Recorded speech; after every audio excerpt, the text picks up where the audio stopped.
As the space we have to garden tends to get smaller, but our desire to grow food gets larger, where do you find a place to grow those vegetables that we love to eat? Well, anywhere you can, of course, but with a little planning, you can have a landscape that's not only attractive, but edible too, and it's called a foodscape. So in today's video, I'm going to show you some tips that you should consider when you plan out your foodscape garden.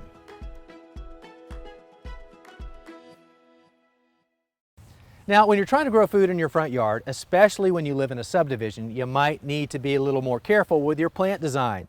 But I thought we would talk to my friend Peter Langham, who happens to be a landscape architect, and he has a great foodscape garden. So Peter, help us understand the things that we need to be considering when we add that foodscape garden in our front yard. Well, I think the first thing you need to consider is making sure that what you plant looks so good all the time. Yep. That everybody's getting value out of it. They look at it, they don't even know what it is.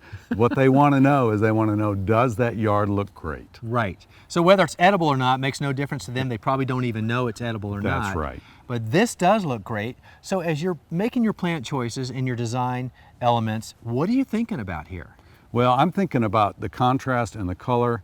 I'm thinking about texture. I'm thinking about plant height. I'm thinking about placement of the plants. Yep. And where they go and why they go there. Yep. For example, I plant my taller, darker leaf plants like broccoli and cauliflower on the front. They get taller, they last longer. On the backside, then I'll put something that I harvest more often, with like my lettuces and kales and things like that. But in these days, all of that looks good anyway as an ornamental as well as an edible. It does. So you could really you could interchange those too. Absolutely. But what you're saying is the fact that they're actively harvesting those lettuces where you're cutting away the foliage a lot, right, tends to change the size and the look and the shape. That's right. That's right. And I'll even take a head of lettuce and I'll just pull it out and immediately replant something else. So you're succession planting. Very much so. Very much so. So what about the bed design, like the width of the bed and Yeah. access into the bed? So there are a couple things that are really important to me with regard to my beds. Okay. Number one is that they're raised beds. And I raise all my beds are all built up. Okay. And then once they're raised, I make sure the width is 30 inches. Now let's talk about raised first. When you say raised, you're just talking about raising the soil level, not necessarily a physical structure to raise it. That's right. Okay. That's right. And I use different types of materials to raise my beds. Okay. Sometimes I just do soil raised up. Sometimes I do a traditional box bed. Sometimes I use bricks. I have a wide variety, but I get that bed raised up. And then the next thing I do is I prep my soil, and I dig down deep and loosen it up down deep, and then I add all the different things that I want to add to it to make it so that I know these plants will do great. Right.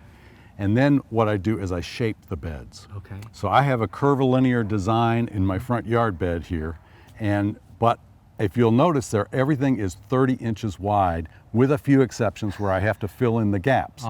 And so what I do in the 30-inch wide, I do the 30-inch wide because we can step over it, we can harvest it from either side, and it's easy to change.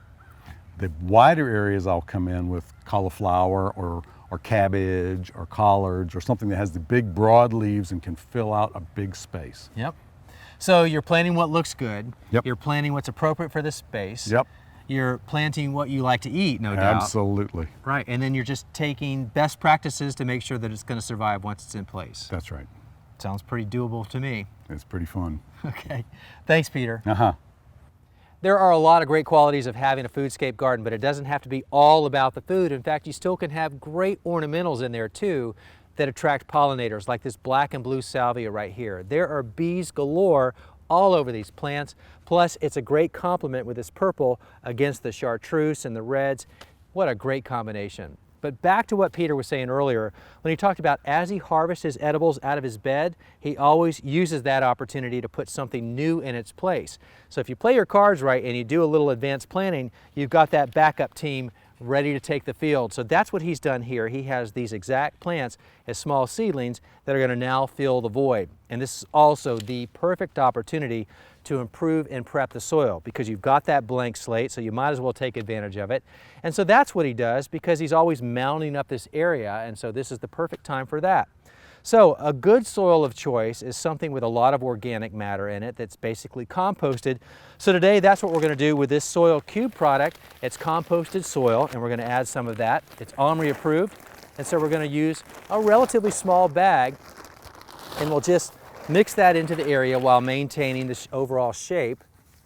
Nothing fancy here, but we're just adding just one more light layer. I'm being careful not to compress this soil any more than I have to, but I do have to support myself, but I don't want to just like put my weight all over this bed. So to the extent that I can have a light footprint there, that's a good thing.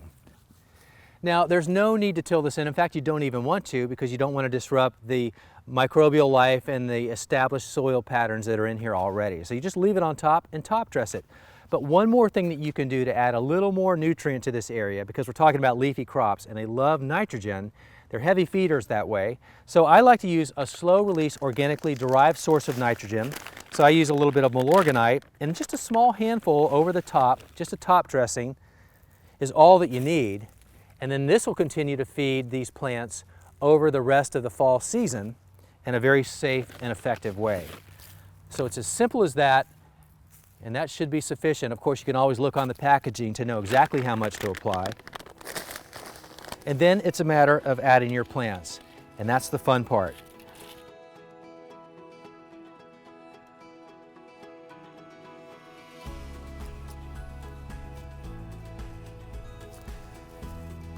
Okay, so that's all the plants I have for this area, and that pretty much fills out this space. Now all I have left to do is get this watered in. You always want to settle the soil around the roots, and you do that with a good drink of water. But from here on out, after that initial watering, Peter is smart in how he does his irrigation, and that's with drip irrigation. He's just got a line running along the base of that row right there, and I'm sure there'll be another one that will come through here, and then that will provide all the water that's necessary for the rest of the season and beyond. Then we're just going to go ahead and put this mulch back in place. We could add some fresh mulch if we wanted to, but this is adequate. We'll put it back in place, and this garden is ready to go for another harvesting in a few weeks from now.